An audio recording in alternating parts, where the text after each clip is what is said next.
this new Boldy James and The Alchemist album, Bo Jackson.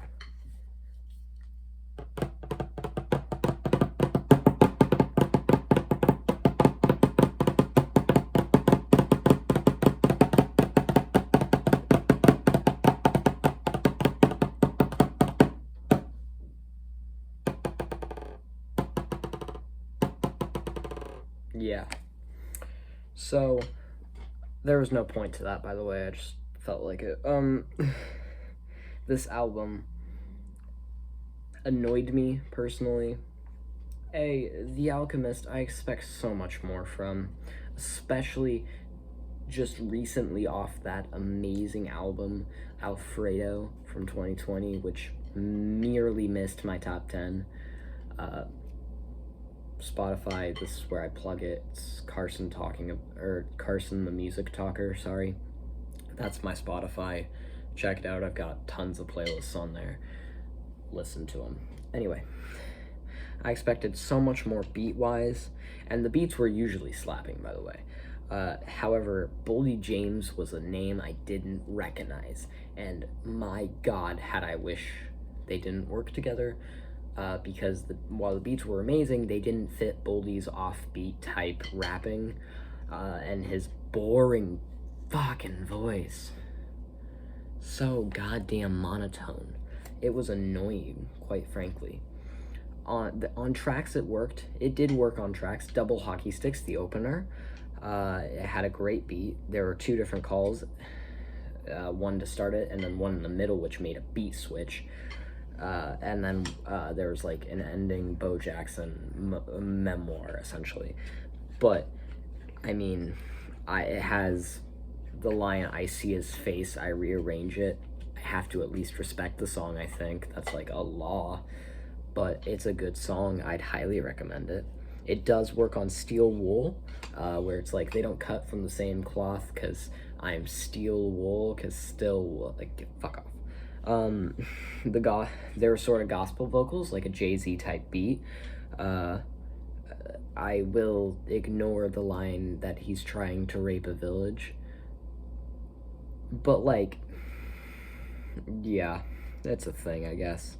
Speed Trap is the best track on here, by far. There's a hi-hat after every line on the first verse. Boldy and the beat are pretty good.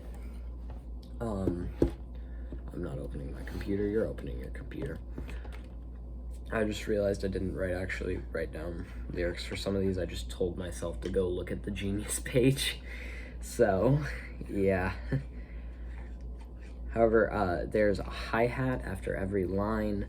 Boldy and the beat work great together. It's the best track on here. It's the most coherent track on here. If you're gonna listen to just one track off this album, make it that one. I guess the closer, Drug Zone, is pretty good. It has a nice beat. Boldy is actually seemingly interesting and interested for once. And there's tons of features on the, well, there's not tons, but there's features on this thing, and I'll get to those in a second. However, I do want to talk about some of the more disappointing tracks that I didn't really expect from this album. We'll start off with Brickmile, we'll start off with Flight Risk. It has a lo-fi beat, which does not work well. The beat gets annoying real quick, and Boldy is far below average. Like, far below average. It's insane. Third Person, it has this jazzy type beat, which is good, actually. I like it. However, Boldy, my man, is so goddamn bored with this song. I can tell. He doesn't have anything interesting to say, nor does he try to make it sound interesting like Rick Ross does and stuff. Like, you know how, or like how Swizz beats in the background of an otherwise non-good Lil Wayne song, not talking about Uproar, will be like, yeah, like he'll try to pump up the crowd or something, and he's not. And then the first 48 freestyle, literally the beat is fucking terrible. Boldy is terrible. It is boring. That's my biggest issue with this album, is they either seem bored, the beat is bored, or everything is boring. Okay, let's talk about the features. There's 4 tracks that have features on them. Brickmile to Montana featuring Benny the Butcher. Benny has this energy that I love. And then Boldy. Boldy does not have that energy. And, like, Boldy, you have to at least try on these things. You gotta at least pretend you have energy. Even if you don't, you have to pretend when you're paired up against someone like that. Diamond, or Photographic Memories featuring Earl Sweatshirt and Rock Marazia. The beat is underwhelming as hell. However, Earl is fine and Boldy is fine. Boldy actually fits the beat.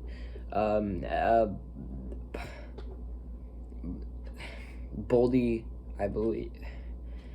Rock is fucking amazing. Like, it's insane. I was not expecting that from him, and it was pretty goddamn good. We get the line, broke generational curses with my cursive, the generational curse being poverty, and then with this cursive because he got popular as a rapper, so it's like, I made money by rapping with my cursive, get it? It's actually a good line, I liked it a lot. I just like making everything sound like shit. Fake Flowers featuring Currency and Freddie Gibbs. You do what you do to get paid. I do what I got paid to do. Said by Boldy, which is actually one of the most true lines in this entire album. It's one of my favorites, quite honestly. Currency is fucking fine, I guess. Freddie is great on this, by the way. But the beat is so terrible. And I think my main issue with this track is it reminds me of what Alfredo was by having Freddie on this, and what this album isn't. And then Diamond Dallas featuring Stove God Cooks, which has an exquisite beat. It's a great beat. Like, yeah, it has some nice rapping and a great chorus. It's an all-around good song. I'm feeling a light 4 out of 10 on this thing. Peace.